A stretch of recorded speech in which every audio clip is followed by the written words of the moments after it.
मैं संस्कृत भाषा का ज्ञान तो नहीं रखता हूँ, किंतु इतना ज़रूर जानता हूँ।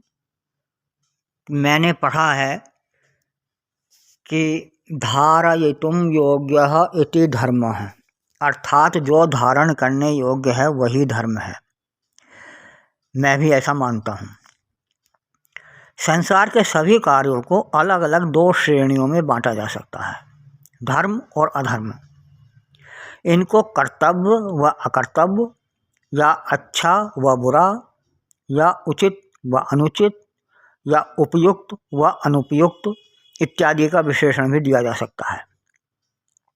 जाहिर है कि उचित या उपयुक्त आदि सकारात्मक विशेषणों वाले कर्म ही धर्म हैं, और अनुचित अनुपयुक्त इत्यादि विशेषणों वाले कार्य अधर्म। धर्म और अधर्म को सभी स्वस्थ मस्तिष्क व बुद्धि वाले प्राणी जानते हैं, चाहे वे मनुष्य हों, पशु हों, पक्षी हों अथवा कीट पतंगे। यहाँ तक कि अबोध बच्चा भी इस बात को जानता है। हमने देखा है कि अबोध बच्चा भी उस व्यक्ति की गोद में जाना पसंद करता है जो उसे प्यार करता है अथवा प्यार भरी दृष्टि से देखता है। यही कारण है कि बच्चा सबसे अधिक अपनी माँ के पास ही रहना चाहता है, क्योंकि माँ से अधिक प्यार कोई भी नहीं कर सकता, कुछ अपवादों को छोड़कर। पशुओं को ही लीजिए, आपके पास से कोई कुत्ता गुजर रहा है अथवा आप किसी कुत्ते के पास से गुजर रहे हैं, सामान्यतः वह आपको कुछ नहीं कहेगा, किंतु यदि आप उसे घूरकर देखते हैं अथवा उसे डराने हेतु कोई शारीरिक क्रिया करते हैं तो वह अवश्य ही आप पर भौंकता है। इससे सिद्ध होता है कि वो जानता है कि आपने उस निर्दोष प्राणी को डराकर अनुचित कार्य किया है, अर्थात जो कार्य नहीं करना चाहिए था वो कार्य आपने किया है। मधुमक्खी के छत्ते के पास से आप गुजर जाइए, वे मक्खियाँ आपको कुछ नहीं कहेंगी, किंतु यदि आप उन्हें छेड़ देते हैं तो आप जानते ही हैं कि क्या होगा। इसी प्रकार सामान्यतः सभी प्राणी सताए जाने अथवा सताए जाने की संभावना होने पर विरोध स्वरूप अन्यों को हानि पहुंचाते हैं, अर्थात वे सभी जानते हैं कि निर्दोष को सताना अनुचित है, अर्थात अधर्म है। यहाँ प्रश्न पैदा हो सकता है कि मच्छर, मक्खी अथवा शेर, भेड़िया इत्यादि मांसाहारी प्राणी अकारण ही दूसरों को क्यों हानि पहुंचाते हैं।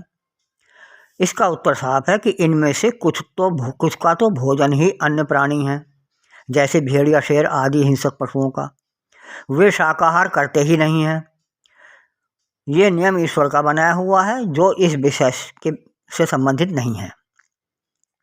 यहाँ हम केवल धर्म अधर्म के ज्ञान की बात कर रहे हैं, किंतु वे भी जानते हैं, ये हिंसक प्राणी भी जानते हैं कि उचित या अनुचित क्या है, क्योंकि जब वे शिकार पर हमला करते हैं तो घात लगाकर और छिप कर करते हैं। वे जानते हैं कि हमारे हमले से बचने का प्रयास शिकार अवश्य करेगा। इससे सिद्ध होता है कि उन्हें पता है कि जो काम वे कर रहे हैं वो अनुचित है, अर्थात अधर्म है। फिर यह कैसे संभव हो सकता है कि मानव रूपी प्राणी धर्म अधर्म को न जानता हो। वो भी तो अनुचित कार्य अर्थात अधर्म को धोखे से, छिपकर या अनुचित बल प्रयोग द्वारा जानते हुए ही करता है। वास्तव में मनुष्य को धर्म अधर्म का सबसे अधिक ज्ञान है, क्योंकि ईश्वर ने उसके मस्तिष्क को सबसे विस्तृत बनाया है। जब मानव धर्म अधर्म को स्वयं समझता है तो फिर उसे इस हेतु इसके ज्ञान के लिए किसी स्वयंभू संत महात्मा के पास जाने की आवश्यकता भी नहीं है। उसे आवश्यकता है अपने स्वार्थ भरे स्वभाव को बदलने की, और इसे वह आत्मचिंतन से ही बदल सकता है। आज हमारे देश में धर्म गुरुओं की बाढ़ सी आ गई है, जिनमें स्वयंभू धर्म गुरु भी शामिल हैं। मैं सभी धर्म गुरुओं पर अंगुली नहीं उठा रहा हूँ, किंतु इतना अवश्य कहूँगा कि देश के अधिसंख्य लोग किसी न किसी कथित धर्म गुरु से अवश्य जुड़े हैं, जो आज अधिसंख्य लोगों को ज्ञान प्राप्त हो जाना चाहिए। मेरा मतलब कहने का यह है कि अधिकतर लोग आज किसी न किसी धर्म गुरु से जुड़े हुए हैं, तो इन लोगों को, अधिक से अधिक लोगों को ज्ञान भी प्राप्त हो जाना चाहिए। किंतु फिर भी दिन प्रतिदिन लड़ाई झगड़े, भ्रष्टाचार, बलात्कार आदि घटनाओं की में वृद्धि क्यों हो रही है, जो नहीं होनी चाहिए। यह उल्टी गंगा क्यों बह रही है। क्यों इन धर्म गुरुओं की शरण में जाने से कोई सकारात्मक प्रभाव समाज पर नहीं पड़ रहा? इसका क्या कारण है? कारण ये है, वास्तव में जिस तरह की शिक्षा हमारे स्कूलों की पाठ्य पुस्तकें भी देती हैं, वही साधारण से वाक्य ये गुरु लोग भी बोल देते हैं। हाँ, साथ में शिष्यों के कानों में कुछ अक्षर गुरु मंत्र या नामदान के नाम पर और फूंक देते हैं और हिदायत देते हैं कि किसी को बताना नहीं है, अन्यथा इसका प्रभाव समाप्त हो जाएगा। मैं इन धर्म गुरुओं से पूछना चाहता हूँ कि क्या इनका गुरु मंत्र इतना कमज़ोर है कि किसी को बताने मात्र से ही यह प्रभावहीन हो जाएगा?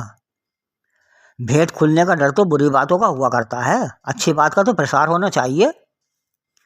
वास्तव में राजनीतिक पार्टियों की तरह ही इन कथित गुरुओं ने भी अपने अपने सत्संगों के अलग अलग नाम रख लिए हैं और मानो ये उनके अध्यक्ष हों। ये सभी अपने अपने कथित सत्संगों के सदस्यों यानी अनुयायियों का संख्या बल बढ़ाने में लगे हैं।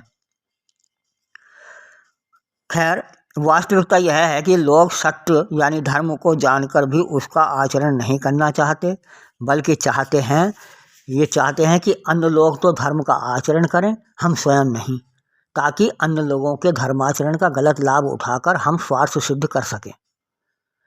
इस तरह धर्म का प्रसार न होकर अधर्म ही बढ़ेगा। अतः सर्वप्रथम स्वयं को बदलना होगा, तभी सर्वत्र धर्म का प्रसार हो सकेगा।